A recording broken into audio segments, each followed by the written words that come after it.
Bon, nous, on nous donne 1h30 et 1h30 pour présenter 2 livres avec les questions et les échanges avec la salle. C'est un peu court. Donc on va commencer tout de suite. Bonsoir, merci beaucoup d'être là. Au nom de l'association d'ex-prisonniers politiques chiliens, on vous donne la bienvenue, on vous remercie de votre présence ici. On va commencer tout de suite par la présentation du livre de Amini Calderón Tapia sur la vie d'un révolutionnaire détenu disparu au Chili en 1974. Je voudrais juste dire un mot, parce que celle qui va parler du livre, c'est l'auteur. Et je voudrais juste dire ce que ce livre m'a inspiré en 2 phrases. Je dis que c'est un livre qui parcourt la vie politique chilienne de tous les années 60 et 70 jusqu'au coup d'État. Et c'est une vie politique extrêmement riche qui a vu la montée des luttes sociales. Et ce livre, qui est un livre de recherche aussi politique et sociale, décrit très bien, pour ceux qui ont oublié ce qu'a été cette décennie, décrit très bien comment les choses se sont enchaînées, comment les choses se sont liées pour arriver à l'élection de Salvador Allende et au gouvernement de l'unité populaire. Pour terminer, je dirais que ce n'est pas seulement un livre politique, c'est un livre d'amour révolutionnaire. Et quand on dit que c'est un livre sur quelqu'un qui cherchait la justice sociale, je crois que dire amour, c'est un peu un pléonasme, un peu redondant, puisque qui cherche la justice sociale est animé par l'amour de l'autre. Et c'est l'amour et l'admiration d'un frère aîné qui a su inspirer l'auteur pour écrire sa biographie politique, mais c'est l'amour aussi au peuple chilien. Et cet amour est un amour qui ne change pas malgré les temps. Et je me suis permis de citer, je vais citer un vers d'une vieille chanson d'amour latino-américaine qui dit un viejo amor, c'est mieux de le dire en espagnol puisque je ne l'ai pas traduit, un viejo amor no se olvida ni se deja, un viejo amor de nuestra alma sí se aleja, pero nunca dice adiós. Et c'est ce que nous ressentons pour le peuple chilien et latino-américain. Amine, à toi. Bonsoir, merci pour ta présentation, Ricardo. Tout d'abord, je souhaite adresser un salut cordial à vous tous ici, présents. Je tiens tout particulièrement à remercier mon camarade Héctor Vázquez pour avoir organisé cet événement au nom de l'association des anciens prisonniers politiques chiliens à Paris. Et bien sûr à tous ceux qui ont collaboré pour qu'aujourd'hui soit possible cet événement. Il me donne l'occasion aujourd'hui de vous présenter la biographie de mon frère Mario Calderón Tapia. Mario était un leader étudiant bien connu dans les années 60 et un militant révolutionnaire de la ville de Valparaíso.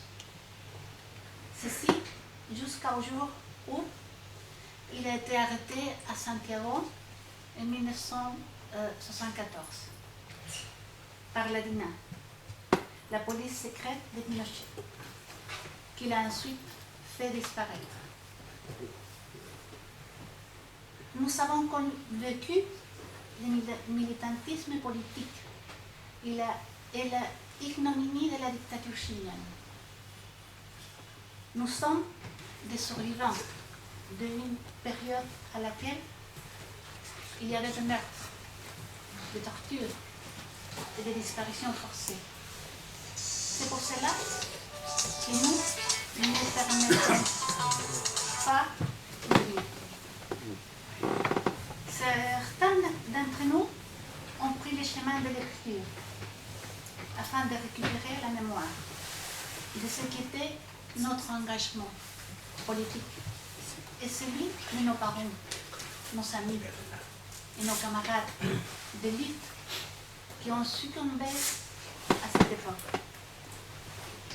Sans aucun doute, la mémoire doit s'exprimer de toutes les manières possibles. Le témoignage est l'une des options les plus puissantes. C'est pour ça que j'ai décidé de raconter la courte vie de mon cher frère pour lui rendre hommage. En fait, la biographie enseigne. Grâce à elle, les jeunes et les moins jeunes, peuvent s'imprégner de l'histoire de différentes époques. Raconter l'expérience de Mario, c'est montrer que les petits environnements, les événements importants qui l'ont entouré pendant les années 60 dans mon pays, et plus précisément dans ma ville de Valparaíso. On dit que l'homme est son héritage familial et l'environnement qui l'entoure depuis son enfance. Franchir l'étape d'écrire sur ma famille m'a placé dans un dilemme. Notre vie de famille allait être exposée. J'ai dû parler de ma famille, découvrir l'enfant qu'il était, me plonger dans sa jeunesse. En fait, il est mon frère aîné, avec qui nous avons presque 14 ans d'écart. J'ai donc dû investiguer sur ma propre famille et rassembler de la documentation. Ensuite, j'ai dû enquêter sur la vie de mon frère en dehors de chez nous et le découvrir sous un angle inconnu pour moi. J'ai ainsi commencé à contacter ces vieux amis. Dans l'ouvrage, j'ai recueilli les témoignages de certains d'entre eux, jeunes participants du spectre de la vie politique et étudiante de ces années-là, dans la région de Valparaíso. J'ai interviewé ses amis du Parti de la démocratie chrétienne, qui sont devenus ses adversaires lorsqu'il a choisi le mouvement de la gauche révolutionnaire dans les dernières années avant le coup d'État. Au Chili, j'ai rencontré Adolfo Tannenbaum, un ancien dirigeant universitaire qui m'a poussé à faire ce travail. Il m'a apporté tout son soutien en m'aidant à réaliser certaines interviews et en faisant des présentations au Chili. Pour lui, Mario était bizarre, dit-il. Il était bizarre, dans le bon sens du terme. Bizarre parce que dans une période de plus en plus politisée, étendue des années 60, dans le monde étudiant de l'Université de Valparaíso, Mario a été reconnu comme un leader. Il a été président de la Fédération des étudiants universitaires du Chili de Valparaíso. Aucune exclusion de gauche à droite, ou de la plupart des neutres. J'ai rencontré aussi Fernando Flores, ici présent, dont le témoignage m'a ramené au début des années 60 et qui a connu mon frère lorsqu'il était un dirigeant chrétien démocrate de 16-17 ans. Ces mots me permettent de visualiser les adolescents d'hier, accompagnés de rires à cause des farces et l'émotion du présent en se souvenant de ses amis qui ont perdu la vie pendant la dictature. Petit à petit, je me rapproche de la génération qui me précède. De la même manière, Luis Campos, qui est ici aussi, le partenaire militant de Mario. Son témoignage est un fil conducteur entre deux époques. C'est ainsi que l'on connaît les détails sur les changements de cap dans la vie politique de Mario, mon frère, son entrée dans le MIR jusqu'au coup d'État. Je rencontre aussi Ángel Araya, membre fondateur et dirigeant du MIR, qui le recrute. Il vit à Londres et c'est ainsi que je commence à connaître les premières années de son militantisme révolutionnaire. À la fin des années 60, Mario fait la connaissance de Ricardo Froden. Aujourd'hui, il me dit ceci. Je me souviens que nous étions tous plongés dans un processus de lutte populaire, montante dans laquelle le peuple était réceptif à la mobilisation, à l'organisation, pour ouvrir les chemins vers un meilleur avenir, vers un horizon socialiste, dont beaucoup d'entre nous sentaient qu'il était proche, presque au coin de la rue. Dans la recherche d'un instrument pour changer le Chili, Mario a écarté les alternatives de la gauche traditionnelle et s'est totalement immergé dans les mouvements de la gauche révolutionnaire unie. Ce chemin de rébellion et de recherche est influencé par sa visite à Cuba, où il connaît un véritable processus révolutionnaire, à quelques kilomètres de l'impérialisme nord-américain. La trajectoire de Mario, son exemple et sa conséquence sont un héritage pour le peuple et en particulier pour les porteños, les gens de Valparaíso. Helios Figueroa est aussi avec nous. C'est la dernière personne qui a vu Mario en vie, car il a vécu les dernières heures sombres de sa activité dans la cellule de Cuatro Álamos, lieu clandestin de torture de la Vina. Helios était avec Mario, Aldo Pérez, José Luis Jara, aujourd'hui tous détenus disparus. Helios m'a donné son précieux témoignage, beau et poignant, à travers une émotive lettre adressée à notre mère. Son témoignage est essentiel dans le procès pour dénoncer l'enlèvement et puis la disparition de mon frère devant les tribunaux de justice.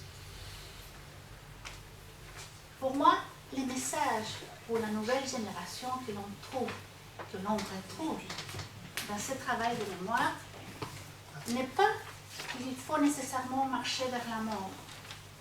Quand on dit que les jeunes combattants de l'époque qui ont donné leur vie sont dignes d'exemple, mais plutôt qu'il faut apprendre de nos erreurs pour avancer.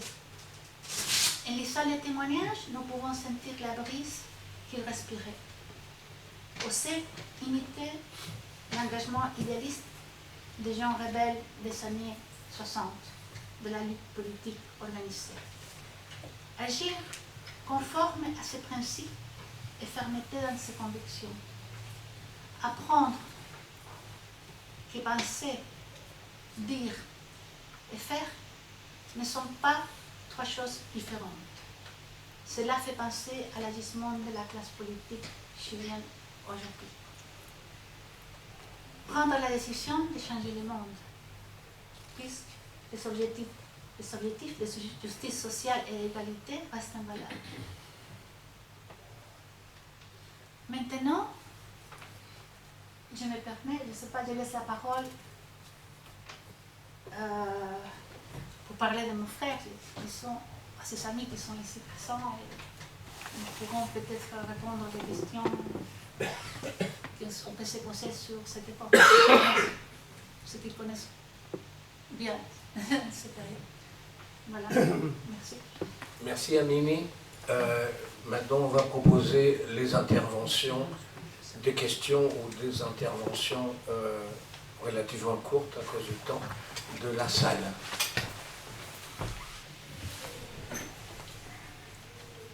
S'il y a quelqu'un qui voudrait poser des questions ou intervenir.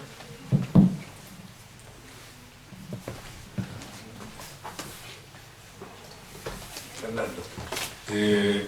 Oui, effectivement, moi je suis très content de pouvoir apporter mon concours à ce projet qui avait amené, parce que personnellement, la disparition de Mario, c'est quelque chose qui m'a touché profondément et qui me touche profondément, parce que c'est quelqu'un que j'ai connu depuis que nous étions tout jeunes, que nous étions militants, oui, militants, pourquoi pas le dire, dès la jeunesse démocrate chrétienne. Et de ce point de vue, moi je veux dire que cette époque et cette formation et cette étape de la vie politique, je pense que ça a été, je parle de moi et de lui, a été d'une grande richesse, parce que déjà à cette époque, Marion, en étant un dirigeant de la jeunesse démocrate chrétienne, avait chez lui un germe de révolutionnaire. Et je me rappelle peut-être une des dernières fois que je l'ai vu en tant que camarade démocrate chrétien, c'est un jour que, suite à une série de réunions que nous avons fait dans le local de la jeunesse démocrate chrétienne à Valparaiso, on a été pratiquement expulsés de ces locales. Pourquoi? Parce que nos conversations, c'était pour analyser, pour discuter du marxisme, pour discuter, pour nous projeter comme révolutionnaires, toujours dans les centres de la démocratie chrétienne. Et en particulier, je me rappelle d'un fait qui a été, c'est une anecdote peut-être, justement à la suite d'une de ces réunions, mais je pense que c'est cela qui a déterminé notre expulsion. Et lorsqu'il y avait un débat dans le pays à propos de la réforme bancaire, que c'était un des points qui étaient proposés dans le programme du gouvernement de la démocratie chrétienne, et qui n'avait pas été, enfin qui avait été dilué dans le temps, comme tant de promesses qui sont faites dans la campagne. Donc on a décidé, tous ces groupes de gens qui se réunissaient là et qui discutaient, qui voulaient aller bien au-delà de ce qui était proposé. On a fait une opération et on a parcouru toute l'avenue de Valparaiso, où ils sont tous les banques, avec tous ces façades très propres, à marbre, etc. Et on s'est procuré des pots, des goudrons, et on est partis tous en groupe et faire des graffitis sur la façade des banques en disant ces banques-là doivent passer sous contrôle du peuple, enfin des phrases comme cela. Évidemment, il y a quelqu'un qui nous a dénoncé. Cette opération s'est terminée avec les pots abandonnés, tout le monde en courant par les rues de Valparaiso, poursuivi par les flics. Et je me rappelle qu'à cette occasion, moi je ne connaissais pas, j'habitais pas particulièrement à Valparaiso, mais je ne connaissais pas trop les collines qui entourent Valparaiso. Et donc, dans cette fuite massive, moi j'étais à côté de Mario. Et c'est lui qui le connaissait très bien. Il m'a dit, viens avec moi. Et effectivement, on est monté dans les collines de Valparaiso, on a semé les flics qui nous poursuivaient. Donc voilà cet épisode, cette anecdote que j'ai connue. Et après, je l'ai rencontré en étant étudiant de l'école de journalisme. Et là, il m'a dit quelque chose qui ne m'a pas étonné du tout, qui n'était plus depuis très longtemps déjà. Il ne faisait plus partie de la démocratie chrétienne et qui était militant du MIR. Et là, je me rappelle, on a continué à être très amis, malgré le fait que je n'ai pas suivi ses pas dans le MIR, mais on a travaillé dans les terrains, disons, de travaux relatifs à la carrière de journaliste. Ensemble, on a fait des séminaires ensemble, on a travaillé souvent comme ça. Voilà.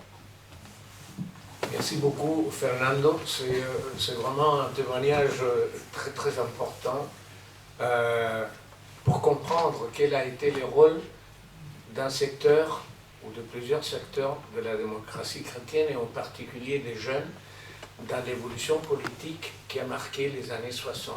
On a tendance à oublier que la démocratie chrétienne, peut-être à son insu et malgré elle, elle a créé des germes parmi les jeunes qui ont milité, qui ont été à la Marcha de la Patria Joven et d'autres activités de la démocratie chrétienne à l'époque. Je parle de 63, 64, 65.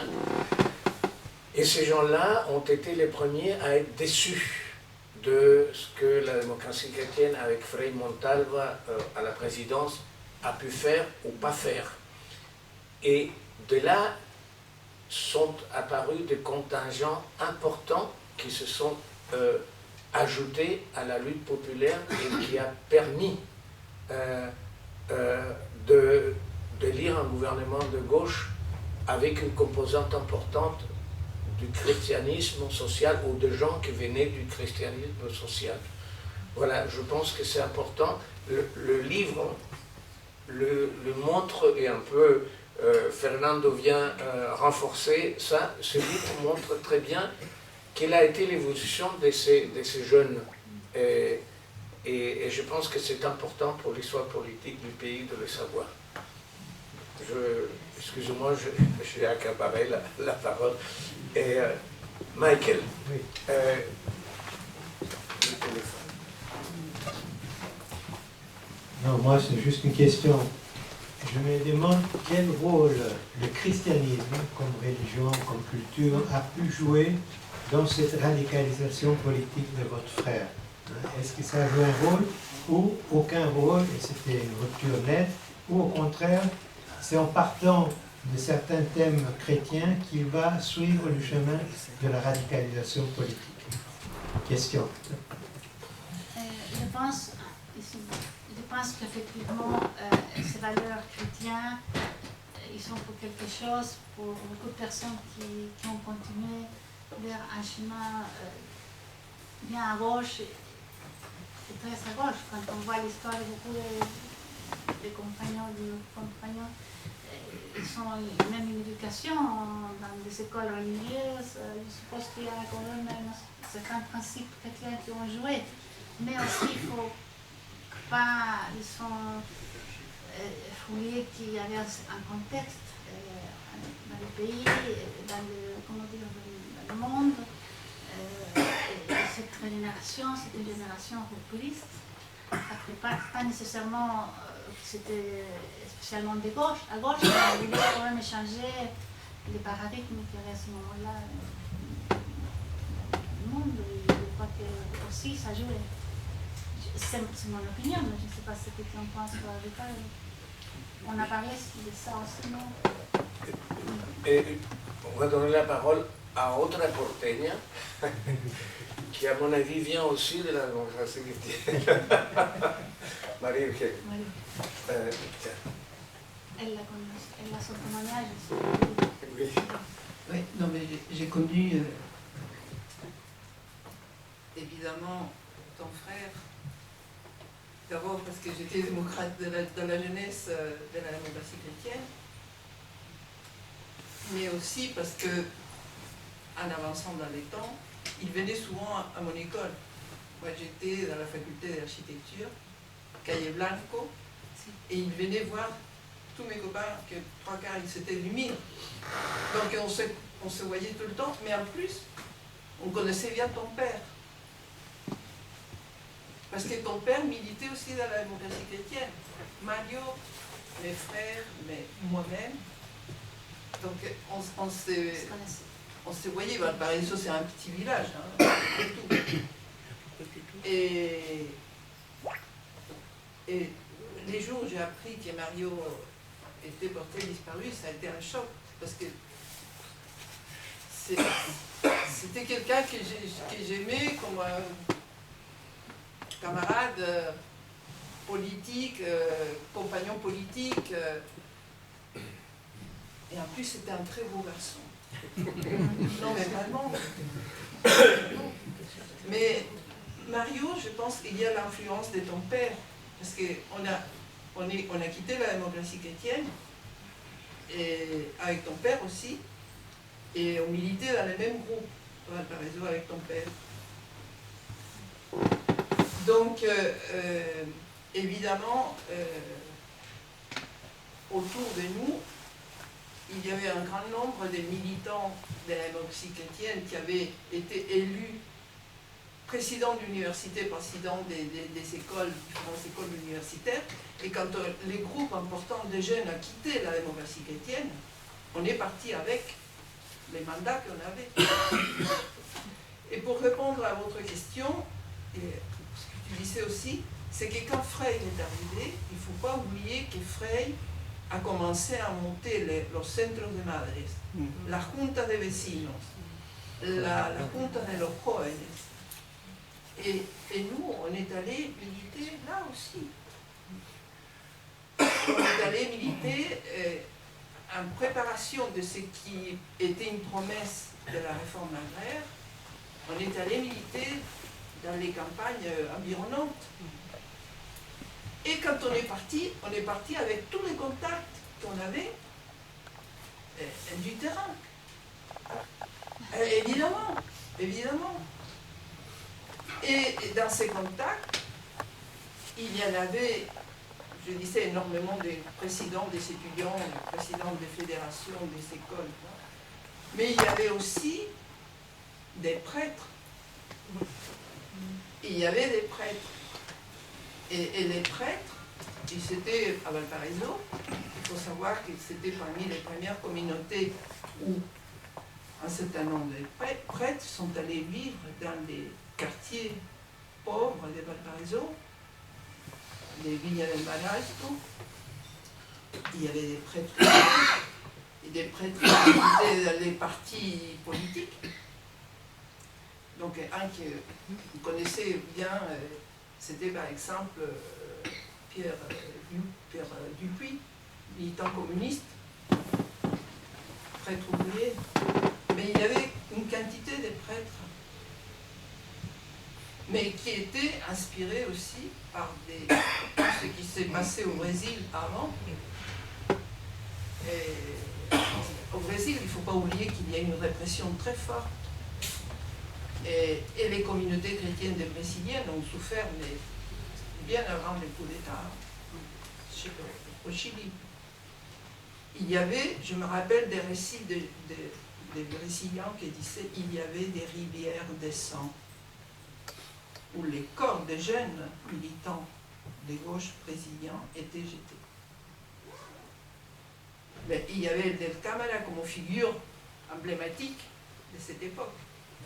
Et tout ce qui s'est développé avec la théologie de la libération et Concile Vatican III, avec Concile Vatican avec Jean XXIII. Déjà, donc il y avait un état d'esprit, je dirais, et de conscience dans lequel on ne pouvait pas échapper, dans le sens positif du mot échapper. Merci beaucoup, Marie-Eugénie. Quelqu'un d'autre voudrait parler? Julio. Oui, je voudrais brièvement donner mon témoignage, parce que je ne peux pas dire que je l'ai connu, Mario Negro Calderón, et je l'ai croisé, mais dans des moments qui m'ont marqué profondément. C'était des moments les plus sombres, peut-être juste avant qu'Elios l'a rencontré après au Cuatro Álamos, parce que c'était dans les lieux, la maison de José Domingo Cañas, la maison secrète clandestine de la Dine. Et on était dans il y avait deux pièces, il y avait une pièce un peu plus grande et une petite, c'était une espèce de garde-manger. Et donc on était là-dedans quand, je ne sais pas s'il est arrivé ou moi je suis arrivé après. Donc j'ai partagé avec lui seulement des moments, je ne peux pas dire combien, 2 heures peut-être. Mais il m'a frappé par sa force, son intégrité, il dégageait, je ne sais pas s'il l'a dit, je ne peux pas me souvenir parce qu'après c'est peut-être des choses croisées, mais qu'il était décidé à faire tout pour sortir de là. Et effectivement, on a su après, il est sorti de ce lieu, et on a su après qu'il avait fait une tentative d'évasion, qu'il avait donné un faux rendez-vous, un faux contact aux policiers, aux agents de la DINA. Et là, il avait essayé de fuir, mais il a été rattrapé. Et après, on a su seulement qu'il avait été sauvagement torturé, évidemment. Et donc, bien après ma sortie, j'ai appris de sa disparition. Mais, donc, c'était vraiment des brefs moments, mais qui m'ont marqué profondément. Mais, merci beaucoup, Julio. Elio. Sí. Merci, Amélie. Je vois dans ton livre, c'est une opinion personnelle, tu as beaucoup de malheur, hein, vous vous rassemblez énormément. Pour les livres lui-même, je crois que tu fais un exercice très important et qui n'est pas évident, une sorte de mouvement pendulaire entre la réalité internationale chilienne et ton frère, ce qu'il faisait. Et de ce point de vue, je trouve que c'est passionnant, ton livre. Et à propos de ton frère, je vais donner une anecdote que, me semble-t-il, il retrace, non, qui montre qui était Mario.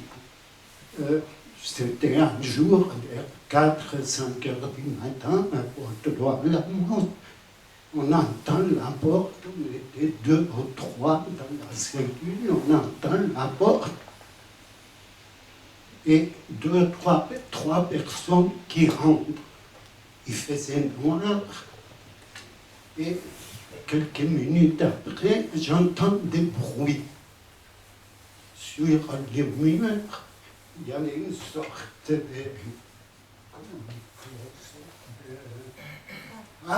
placard. Il ouvre la porte de cette personne, c'était Mario. Ouvre la porte du placard et commence à donner des coups à l'intérieur. Et au bout de quelques minutes, il dit Puta por acá no podemos escapar. Par là, on peut s'échapper. Et j'étais paralysé parce que on était là, on avait la trouille. Pendant des jours, on était cagados de miedo. Il y a quelqu'un qui arrive et il commence, mais au bout de 5 minutes, il commence à taper, à chercher la manière de s'échapper. C'était Mario. Une demi-heure après, ils ont organisé, lui et José Caracastro, un chimiste, et ils ont organisé, mais pas plus d'une demi-heure après, ils commencent à demander, mais qu'est-ce que vous faisiez ici? Chacun se présentait, dit, mais il faut profiter du temps, il faut profiter qu'on est là.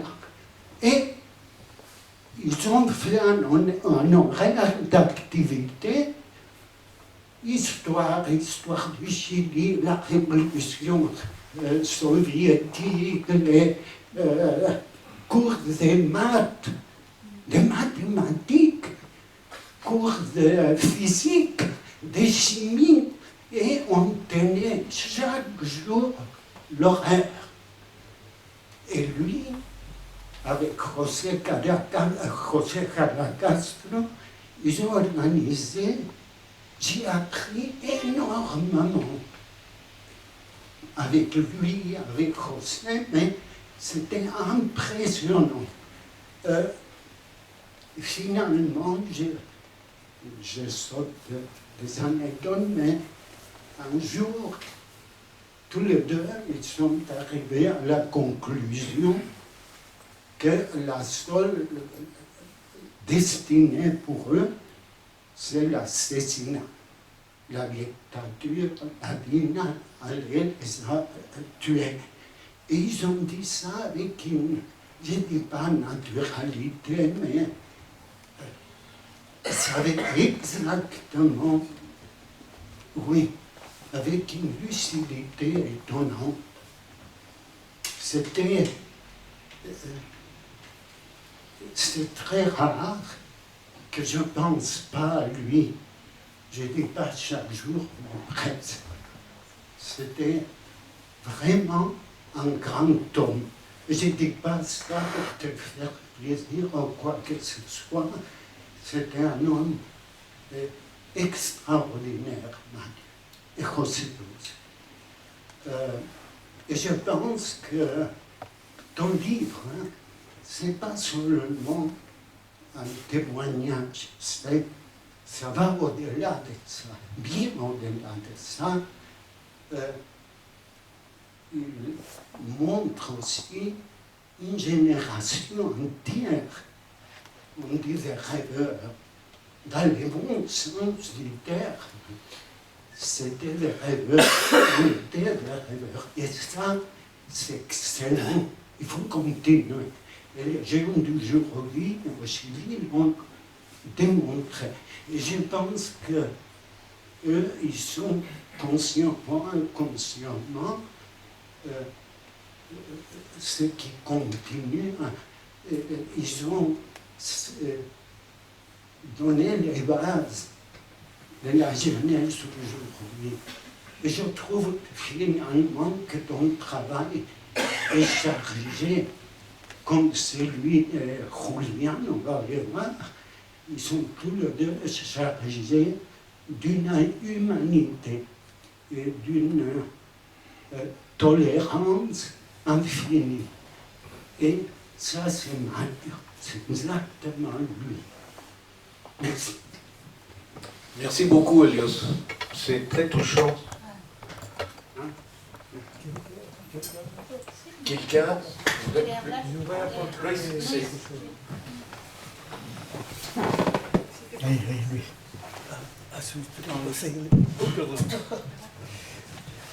Je voudrais apporter seulement mon témoignage personnel par rapport à Mario. Mario, je l'ai connu, mais pas personnellement, en 1965. Et Valparaiso avait une entreprise très importante qui s'occupait de l'exploitation du port, qui s'appelait Entreprise portuaire du Chili. Ça marche pas? Voilà.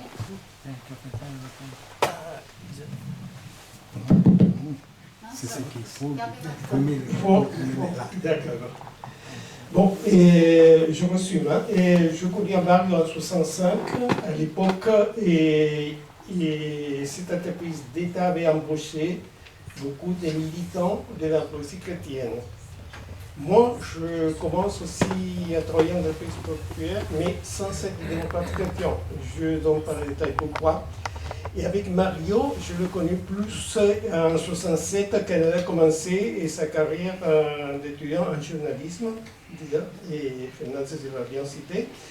Et à cette époque, comme on travaillait par équipe les soirs, en 68, je commence aussi à l'université des études en histoire, et un autre camarade, collègue, pardon, et étudiait aussi journalisme, philosophie. Et nous étions 4 étudiants et on ne travaillait que le soir. Et 3 étaient démocrates chrétiens pour moi. Moi, aucune sympathie pour la démocratie chrétienne, donc il y avait l'opportunité d'avoir des conversations quand il y avait des pauses, il n'y avait pas beaucoup d'activités. On se réunissait, et donc Mario a été le premier à vouloir savoir qui était vraiment la pensée politique. Où je pouvais me situer, il m'a posé pas mal de questions, et je me suis une question très importante, je termine. Il m'a demandé ce que tu penses d'une dictature au Chili. Mais quelle dictature au Chili? En 70, il y a Allende qui va se présenter encore. On était en 68. Hein. Et il m'a dit l'attitude du prolétariat. Je trouve très bizarre un démocrate chrétien qui parle de l'attitude du prolétariat. Donc, j'ai avoué que qui était moi, que j'étais sensibilité de gauche. À 14 ans, j'avais déjà été sympathisant d'Allende en 58. Hein. Donc, j'étais situé à gauche clairement, je l'ai dit. Et donc, des conversations qu'on a suivies, on s'est rendu compte, moi, je me suis rendu compte qu'il était vraiment situé dans un autre spectre que dans la crise chrétienne. Donc, il m'a avoué plus tard qu'il était en réalité. Il avait une double militance qui était au MIR et qui était aussi encore à l'ADC. Mais à part ça, les autres camarades, collègues qui étaient étudiants aussi, ils provenaient de la crise chrétienne, ils étaient militants du MIR aussi. Donc voilà, ces conversations ont abouti au fait que moi aussi, je commençais à adhérer aux idées politiques du MIR. On était en 69. Hein. Donc j'ai commencé à militer, et surtout grâce ou à cause de l'influence de Mario. C'est lui qui m'a donné ma première formation politique, bon, pas lui qui est tout seul, hein, mais c'était un personnage très charismatique et très exigeant, mais il avait le mérite d'être un très bon organisateur, donc il a fondé la première base syndicale à l'intérieur du port qui appartenait à l'État, on n'oublie pas. Hein. Et donc on n'avait pas le droit de créer des bases politiques à l'intérieur, mais lui il était exception. Ça c'est une autre histoire. Hein. Mais il a joué un rôle très important dans la vie, par rapport dans le drame politique bien entendu. Hein. Et il y a beaucoup de choses qu'on peut raconter de lui, et certains de personnes ici l'ont déjà évoqué. Hein. Mais c'était un personnage vraiment qui était différent à ce qu'on avait connu à l'époque, et on était dans le Mexique chrétien, c'est pour ça que ça m'a étonné qu'il passe pratiquement directement, mais il m'a avoué, hein, il m'a dit à un moment donné, j'ai une double militance, c'est énorme, et c'est après son voyage à Cuba, bien sûr, que la militance c'était. Hein. Voilà. Merci beaucoup, Lucho. Malheureusement, on dispose de 3/4 d'heure pour ce texte, et les 3/4 d'heure sont passés, et je donnerai une dernière possibilité courte s'il y a quelqu'un qui n'a pas eu l'occasion de dire ce qu'il voulait dire par rapport au livre de Amini ou par rapport à la personnalité de Mario Calderón Tapia. Si ce n'est pas le cas, alors on va passer à la présentation du livre de Julián Bastida. Le livre La Primavera Verde,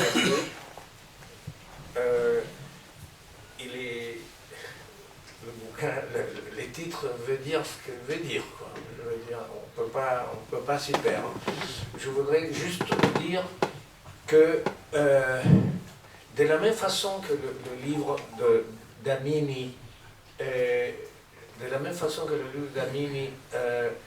retrace une histoire politique des années 60 par rapport à Valparaíso et par rapport à des secteurs, je dirais, du social-christianisme qui se sont radicalisés et qui ont opté pour une alternative révolutionnaire.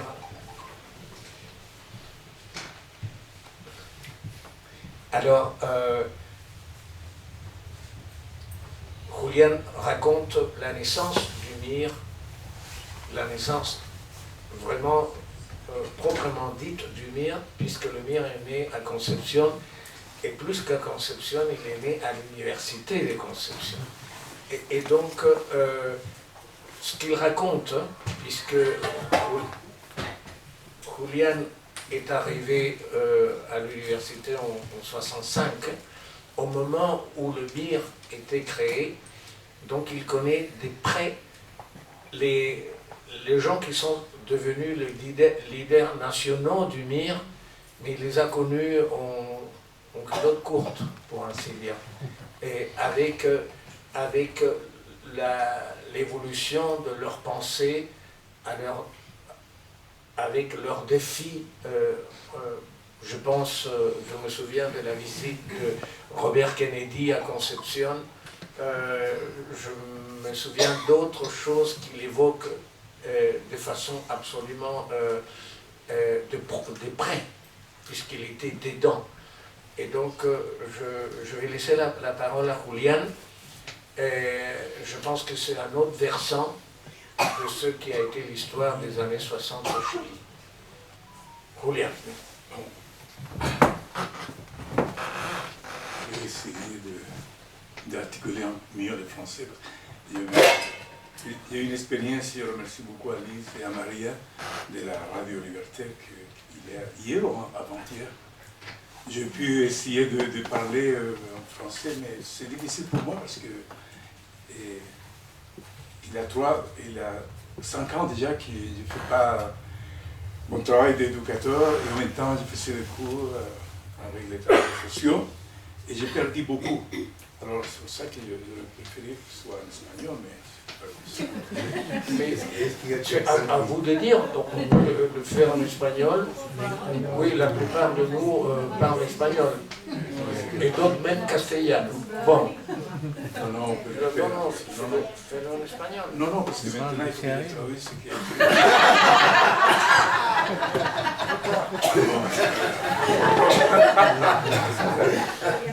Ok. Bon, d'abord l'objectif de ce livre, c'est de montrer à partir de souvenirs, surtout ça, souvenirs, c'est pas un livre sur la politique, de psychologie politique, parce que j'ai fait d'autres écrits de psychologie politique, mais là, je voulais surtout me mettre dans l'ambiance de l'époque, quand j'avais 18 ans, 17 ans, et puis Miguel avait 23 ans, il me semble, et pour pouvoir ne pas, comment on dit, faire des anachronismes, c'est-à-dire à partir de ce qu'on sait maintenant, essayer d'analyser. Je ne vais pas faire des analyses. C'est pour ça que j'ai travaillé surtout les anecdotes avec chacun d'eux et l'observation que chacun d'eux, les trois, Bauche, Miguel et puis Luciano, qui avaient avec les étudiants et avec les travailleurs. Et puis les discussions qu'on avait avec moi, malheureusement pour moi, ou peut-être j'ai eu beaucoup de confrontations avec eux, je ne comprenais pas beaucoup de choses. L'aspect volontariste, bon, même si je le faisais, quoi. Mais c'est bon, il faut obéir, il faut y aller, quoi. Mais toujours j'étais dans la doute. C'est que ça se voit dans ce livre-là. Doute même de mes dirigeants, que j'aimais beaucoup, de Miguel, de Bauche et Luciano. J'ai essayé de voir vraiment jusqu'à où eux pouvaient y aller. Parce que la doute, c'était ça aussi. On était petite et moyenne bourgeoisie en général, et puis on essaie, est-ce qu'on va réussir à faire tout ce qu'on propose au peuple, oui. Alors, ça, le premier mire que j'appelle, c'est celui de Concepción, 65-69. C'est 4 ans où j'ai constaté une transversalité. Là, à l'époque, on appelait un peu une certaine vraie démocratie, mais on n'osait pas le dire qu'on était démocrate, parce que c'est presque un péché. Il ne fallait pas dire ça, ou dire un petit peu à côté d'un copain à la sortie. On laisse parler à tout le monde comme ça, qu'est-ce que ça veut dire? On n'a pas de chef, etc. Mais c'est aussi l'occasion pour moi d'essayer d'éclaircir les origines des erreurs et des qualités positives que nous avons développées dans des périodes postérieures. Et que là, je découvre la source de pas mal d'erreurs que nous avons faits et des qualités qui se maintiennent d'une manière ou d'une autre, non? Dans la nouvelle jeunesse actuelle, etc. Alors, notre relation avec l'idéologie, évidemment, ça, je l'exprime dans le livre, et avec le contexte sociopolitique, national et international, et avec notre formation politique même. C'est-à-dire qu'à cette époque-là, la relation avec l'idéologie, c'était très flou. C'est-à-dire chacun donnait une idée de que c'était pour lui, plus ou moins, l'histoire du bolchevisme, de Cuba. Mais en général, on essayait de a plaqué beaucoup des erreurs qu'on pensait que finalement, un jour, on va s'en sortir. C'est un moment difficile pour le socialisme dans tous ces pays-là, mais c'est sûr qu'il va évolutionner. On avait tous ces espérances-là. Alors, et les contextes sociopolitiques nationaux, on ne touchait pas grand-chose. Les valeurs pour un révolutionnaire miriste à Concepción, au moins les 2 premières années, c'était être un bon lecteur. C'est-à-dire, il montrait. On était à peu près 15, Bauch, Miguel, Luciano, et le reste, c'était un cadre moyen. Je suis rentré au Mire avec Nelson Gutiérrez, Tronco Fuente, et nous étions un cadre moyen. Et le reste des militants de base, etc. Mais c'était des débats énormes dans cette petite salle, et chacun montrait qu'est-ce qu'il savait de l'histoire, surtout connaître bien l'histoire. Marco Antonio Enrique, le frère de Miguel Frenet, il nous faisait des cours, surtout la révolution espagnole, la guerre civile, etc., la révolution mexicaine aussi. Et on partait après voir mourir à Madrid, le film. Et là, ça devient pour nous une occasion pour faire de la politique. Alors Luciano, il s'élève, et puis d'autres dirigeants, et on fait une sorte de révolte là aussi. Sacco Ivancetti aussi, on a été aussi avec Luciano, etc. C'est-à-dire que ces 2 premières années, nous n'avons pas beaucoup de relations, presque rien avec le peuple chilien. Et avec la réalité chilienne, parce qu'on ne la connaissait pas. Nous, les gens connaissaient l'histoire, il avait de bons érudites de la Révolution russe, il nous faisait des cathédrales, nous étions impressionnés, parce qu'on voyait que cet objectif-là, au Cuba, nous aussi, on s'est préparés pour arriver à ça. Mais la réalité chilienne est arrivée parce que Miguel lui-même, qui avait des problèmes avec le trotskisme, il dit non, on va faire venir Marcelo Segal, qui a écrit un livre sur l'histoire de l'économie marxiste, non, je ne me souviens pas très bien, de Chili. Et Louis Vital était là aussi. C'est-à-dire que les premières périodes, ce n'était pas gênant pour les futurs guerrilleros, entre guillemets, ou les foquistes pro-cubains, comme Miguel et d'autres, moi-même, bien sûr, et pouvoir partager la formation politique avec des gens de trotskisme. C'était comme ça les 2 premières années. On avait besoin d'eux. Hein. C'était pour nous très important. Même Clotaire Oblès, etc. Alors, c'était la relation avec l'idéologie. C'était très pauvre en général. On admirait beaucoup les personnes qui étaient capables de porter ces livres, les montrer et nous expliquer qu'est-ce qu'il avait lu. C'était lire la formation politique, c'était un premier devoir d'un révolutionnaire, se former. Et l'autre devoir d'un ministre, c'était un très bon élève. Hein, parce que Miguel, Bauch, c'était les premiers dans l'école de médecine et d'autres. Alors on devait montrer qu'on était de bons étudiants. C'est le 2 premières années, on passait en train d'étudier comme ça. Bon, après, bon, la relation avec l'international, évidemment, nos discours et les écrits qu'on faisait, les pamphlets, c'était travailler, mais minutieusement, c'était comme si tout le monde, il attend un pamphlet de mien. Alors non, ces mots-là, non, mais tu as oublié de mettre marxisme-léninisme. Mais pourquoi on va les mettre? Non, il faut les mettre. Nous sommes marxistes-lénistes plus que le PCR, plus que les autres groupes révolutionnaires. Alors, il fallait alors s'exprimer par rapport à quoi? Aux conflits internationaux. C'était ça. Et trouver sur une réalité nationale. Ça c'était cette façon-là. Alors, bien.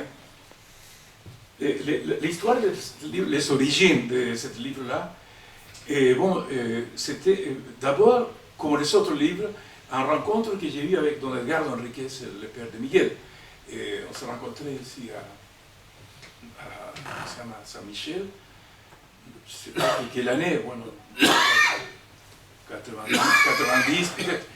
Et on était un groupe de milistes et de socialistes de l'Université de Concepción, on mangeait avec lui pour fêter son arrivée ici. J'étais avec lui et je lui demandais, bon, est-ce que je voudrais faire un livre de Miguel?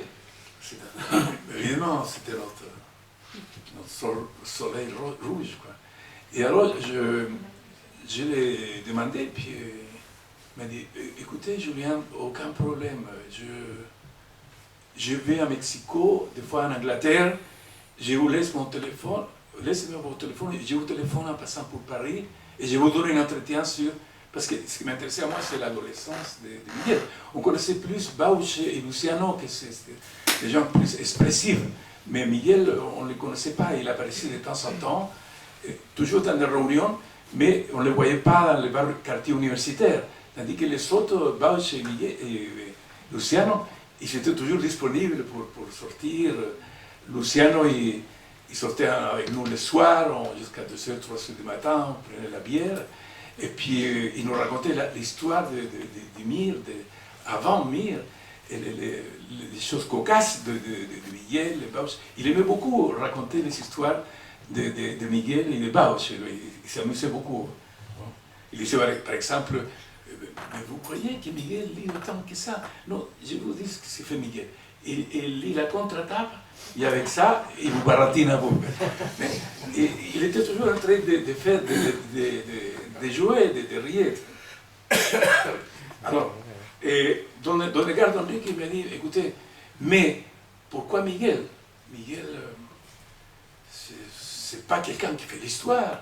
Pourquoi vous n'interrogez pas les gens de la base, les gens, les cadres moyens? Moi, au Mexico, j'ai une centaine de cassettes des gens de socialistes, communistes, des gens de l'unité populaire. C'est ça qui font l'histoire. C'est pas Miguel qui fait l'histoire.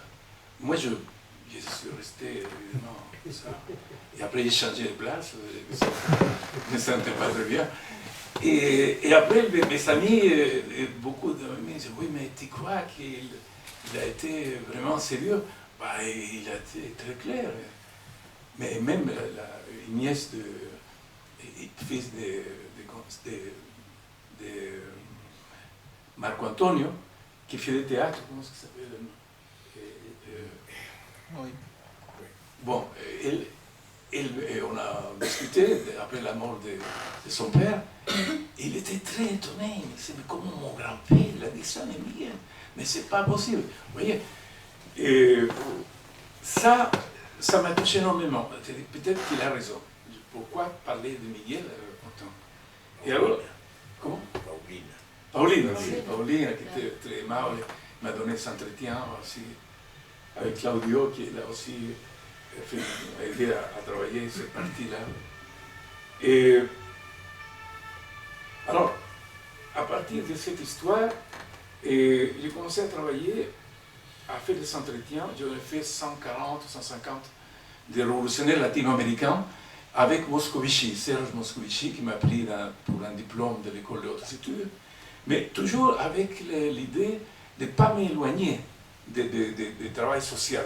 C'est-à-dire, pour moi, être révolutionnaire, c'est comme mes amis chrétiens, que j'ai partagé une communauté de base à Temuco, à Santiago, où j'ai allé, j'ai travaillé avec mes amis chrétiens, avec qui je me considérais qu'eux étaient plus proches du peuple, parce qu'ils partageaient, ils habitaient avec les pobladores, dans les communautés mapuche, près de Puerto Saavedra, etc. Je me sentais mieux avec eux.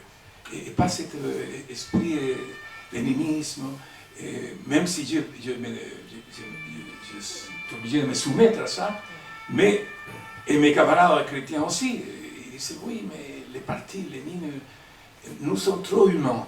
Alors Lénine doit avoir raison, c'est l'efficacité.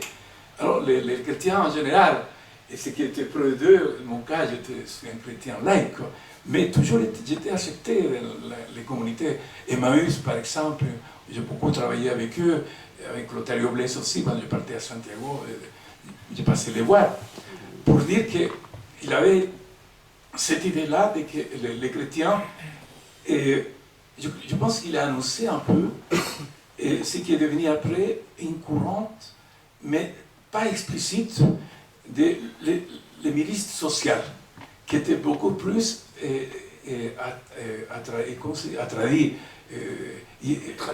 traversées, c'est ça, attirées par y aller à vivre avec les gens.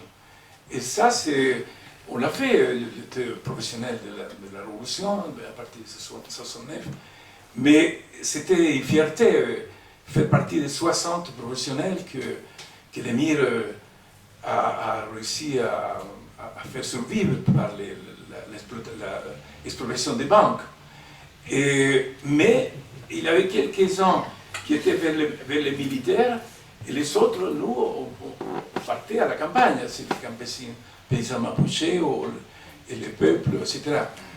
Et cet aspect-là, c'est très important parce que nous, on était fiers de dire, à différence des autres partis de l'unité populaire, nous avons été capables de faire vivre notre camarade avec les gens, les partisans. Et le fait de participer avec les gens, c'est autre chose. Et on a compris que la continuité des travail politique, on peut réussir ça lorsque nous cohabitons avec les gens.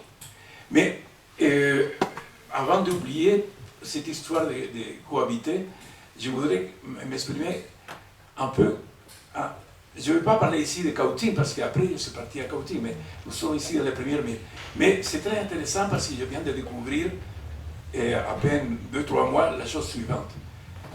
J'ai cohabité avec les paysans mapuches 5-6 ans, les derniers 4 ans plus, et avant, depuis 1966, j'ai parti avec eux. Et après 40 ou 50 ans, je découvre à moi, et je demande aux 5 survivants qui cohabitaient avec le peuple mapuche, même des fois le week-end, mais qui connaissaient bien les communautés, et quelques-uns qui cohabitaient comme moi avec eux. Et je me suis posé la question, est-ce que moi, cohabitant avec eux, faisant partie de leur famille, aidant à couper le bois, faisant partie de la famille, on s'occupe de ses enfants, j'ai demandé une fois, dans le discours qu'on faisait aux assemblées, ou dans la famille même, dans la rue, est-ce que vous serez capable d'y aller avec nous à la lutte armée que l'émir propose?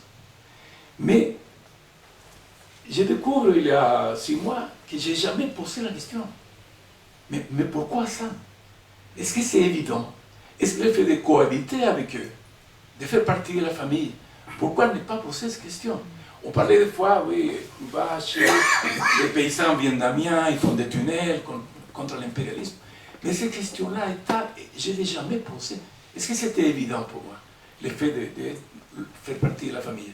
J'ai demandé à 4 autres camarades qui habitent à Amsterdam, d'autres en Angleterre, les autres d'autres endroits. Et ils disaient, ah Julien, mais ça, il n'y a pas longtemps, je me posais la même question. Mais je n'ai jamais parlé de ça. Alors il y a un qui a dit, oui, mais c'était pour moi évident, suivre l'émir, ça veut dire jusqu'au bout. Et alors, ce qu'il me disait aussi, comme on dit, Moreno, chef de la fête des paysans, me disait, mais Julien, c'est évident qu'ils sont avec nous. Parce que l'année 72, je ne sais pas si elle est dans la partie derrière qu'on ajoute, je raconte ça, mais c'est très important aussi parce que c'est difficile à y croire. L'année 72, au milieu, Moreno, il vient me voir, il dit, il y a un message très important pour toi de Miguel.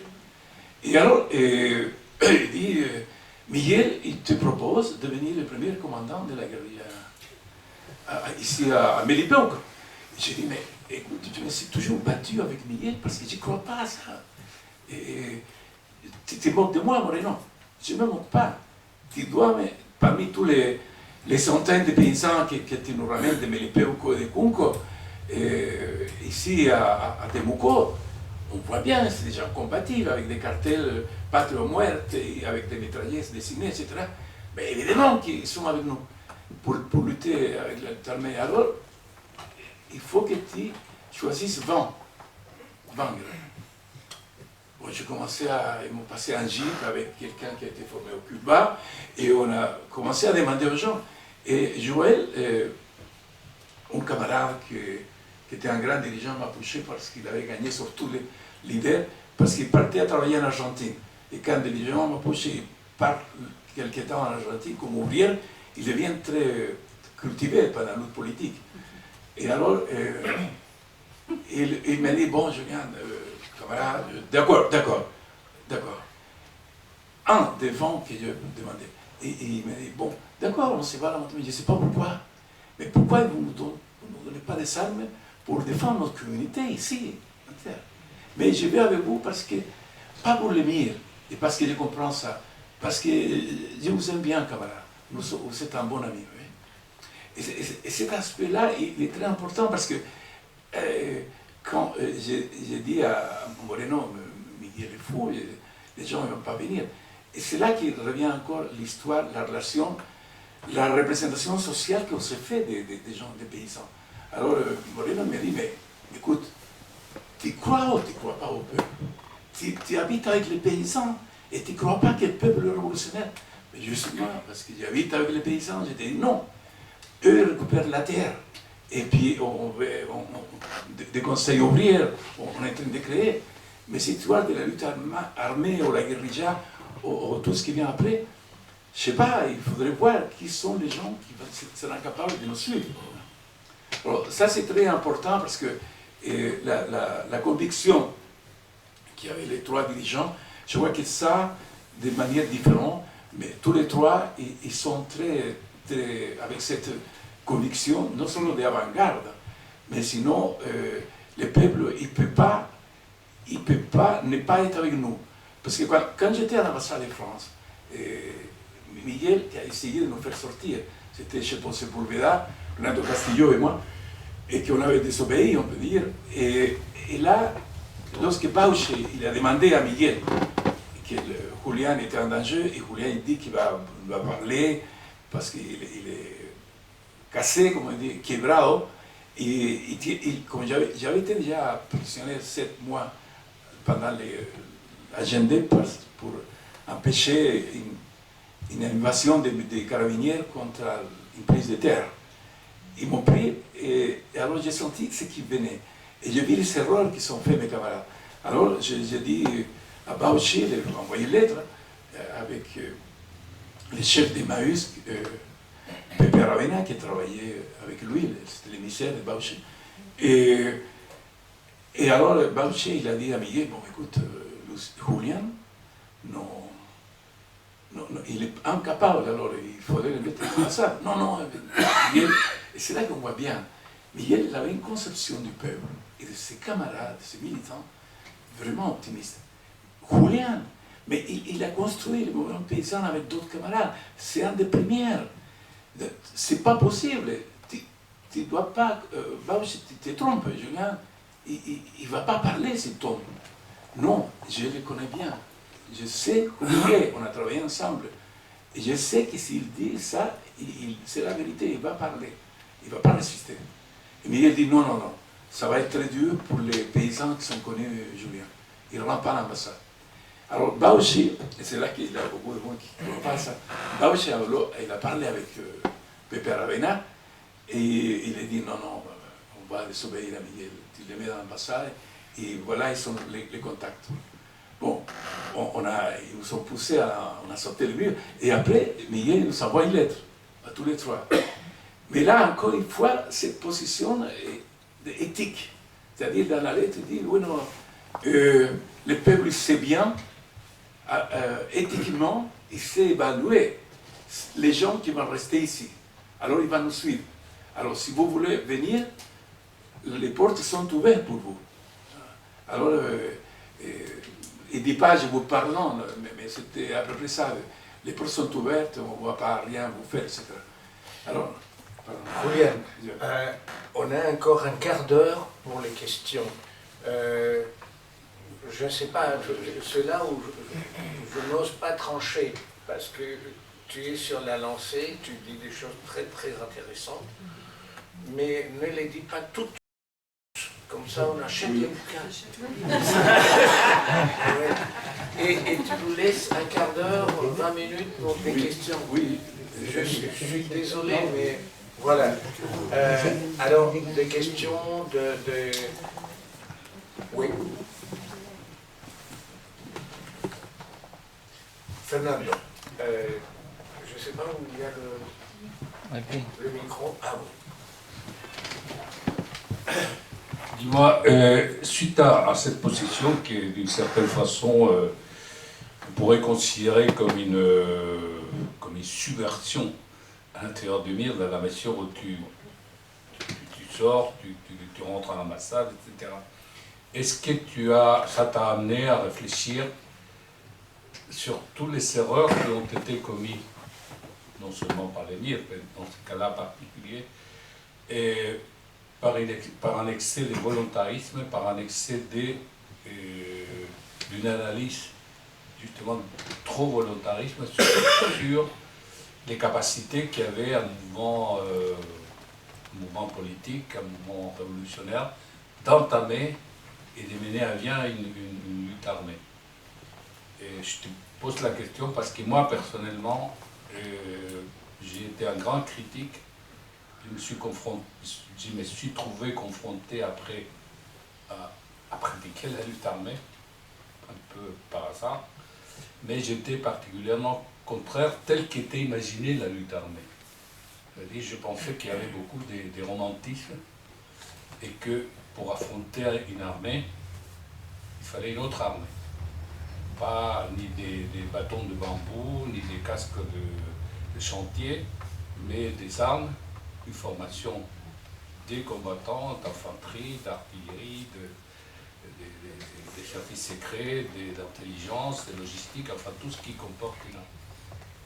Et donc, ma question, je reviens sur elle, est-ce que tu as réfléchi sur ce type de questionnement après que tu as, d'une certaine façon, désobéi?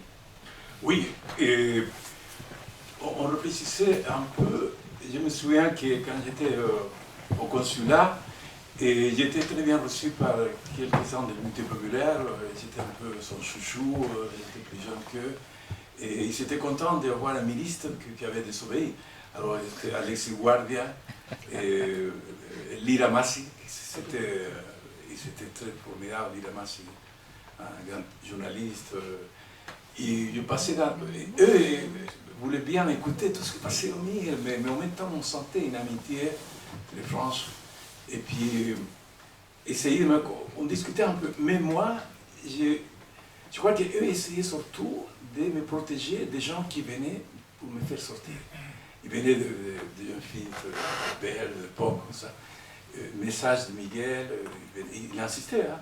Et puis il me parlait, et je disais tout à Lira Massi, à Alexis Ward, mais c'est non, tu ne te fais pas avoir Julien, etc. Mais en général, j'étais prêt à sortir à la proposition qu'il me faisait de continuer à lutter avec les paysans. Et finalement, ceux qui m'ont protégé, ils m'ont dit non, tu ne vas pas sortir. Et parce qu'on était très cassés. C'est-à-dire que là, j'ai compris que ce que je perdais, c'était ma famille. C'est-à-dire, les discours, tout ce que vous dites, moi je suis d'accord, mes analyses, ça ne servait à rien. Parce que j'étais contre l'ennemi, déjà, ils vont perdre, mais ce n'est pas la peine si je suis mort, mais il faut que je sois avec eux. Je me souviens, j'ai vu ça et je l'ai mis dans un des livres, Psychologie politique, une émission de France Culture où on a fait un entretien d'Edgar Morin. Et Edgar Morin raconte qu'il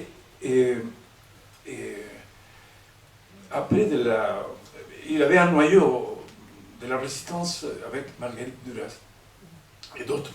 Il disait que ma question que j'ai posée dans les 130 entretiens que j'ai fait, Touba Maros, Miriste, etc., c'était est-ce qu'à un moment donné, tu n'es pas d'accord avec ton organisation, tu n'es plus d'accord, ce n'est pas l'organisation de départ, tu es dessus, et tu continues à lutter.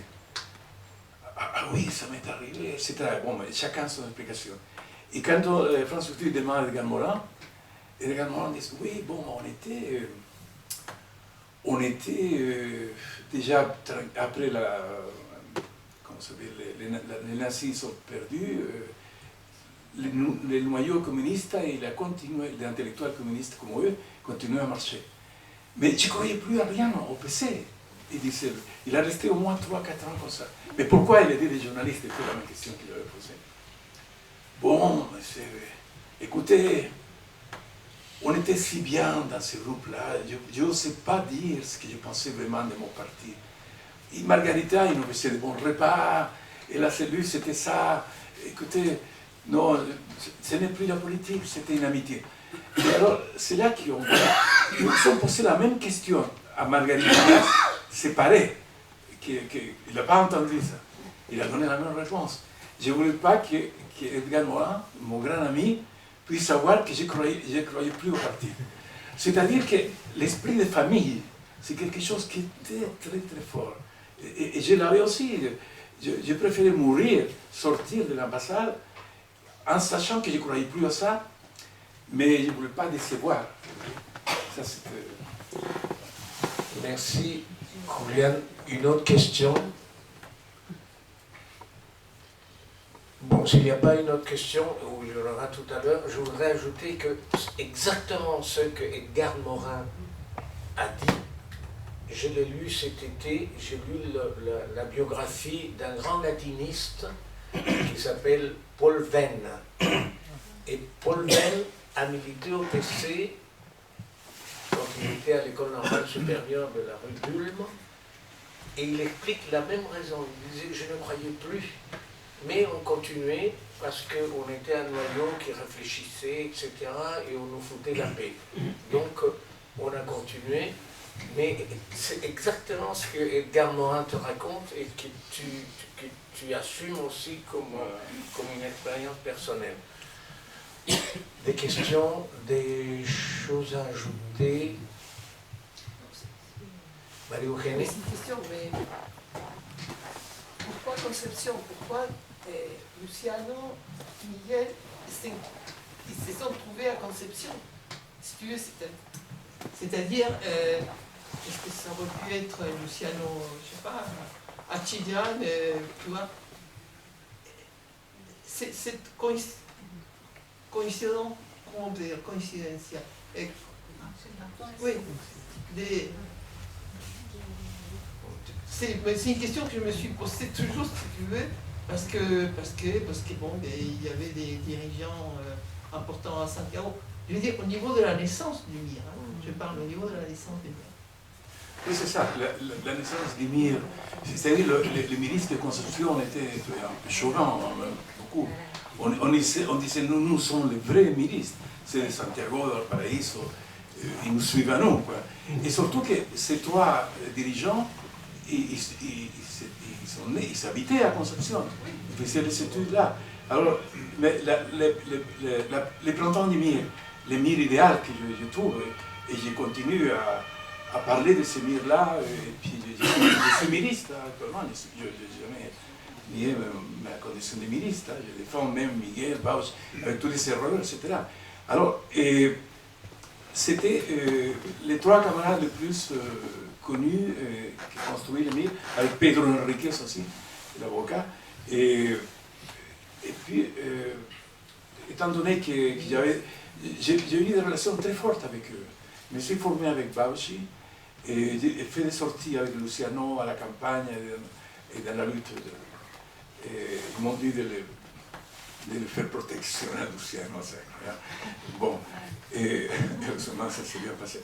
Bien, mais en général, c'est les trois qui m'ont marqué. Et j'ai dit concrètement, si j'aurais été étudiant à l'université catholique ou à d'autres où j'étais à Santiago, j'aurais pas devenu ministre. C'est aussi fort la présence de ces trois personnes qu'on reste à vie. Je pense que c'est mon cas. Attaché. Alors, simplement un élément de réponse. À Concepción, il y a eu des conditions particulières qui étaient exceptionnelles. C'est-à-dire, il y avait un campus où tous les étudiants étaient là, il y avait 1500 étudiants, et des personnalités aussi brillantes, aussi intelligentes, aussi charismatiques, comme c'était surtout celle de Miguel, Ancho et Luciano Cruz, ont eu un terrain où les mouvements étudiants qui partout dans le pays viraient vers la gauche marxiste et léniniste. Ça s'est vérifié aussi à Santiago, parce que moi je suis arrivé à Concepción la même année que Julián et j'ai eu le privilège de les côtoyer de près. À Santiago ça existait, mais c'était éparpillé, neutralisé par la force des partis de gauche traditionnels, alors qu'à Concepción, ce mouvement étudiant a été un noyau massif d'adhésion aux thèses révolutionnaires. C'est-à-dire qu'il fallait faire la révolution réellement, pas dans les rêves, hein. Bien sûr on avait un rêve, mais on la voulait dans la réalité. Et ça a permis que les groupes de Concepción, non seulement deviennent un noyau massif qui se répand un peu partout, mais qui prennent la primauté au MIR. Parce qu'ils ont remplacé l'ancienne direction et les jeunes, les nouveaux, sont devenus les dirigeants avec plus d'audace et avec aussi tous les erreurs que Julien, d'une façon assez remarquable et assez honnête, c'est ça qui est intéressant, met dans ce livre. Merci beaucoup, Moïse. Fernando, tu voulais ajouter quelque chose? Oui, mais il va falloir finir, hein, parce que là, il faut que je laisse la salle invitée à venir. Dans 5 minutes. Non. La dernière question, et après on ferme, parce que sinon, il y a une conférence tout de suite ici. Après. Bon, c'est juste une question, c'est quelle influence dans cette localisation de ces foyers ces foyers de révolutionnaires au niveau des étudiants, quelle influence a été le fait que Concepción, toute cette région, c'est un bassin minier, donc avec une forte concentration ouvrière autour de Concepción. Lota, Colonel, Les groupes anarchistes. quelle est l'influence des groupes anarchistes. Et des groupes anarchistes, justement, qui existaient dans les bassins miniers de... Bon, Julián, tu as 3 minutes. Non, nous avons beaucoup de problèmes pour travailler. Nous avons mis 3-4 ans pour rentrer à Schwager ou à l'autre. Et parce qu'on était toujours cible du Parti communiste. C'était une région communiste, alors, mais on a réussi quand même.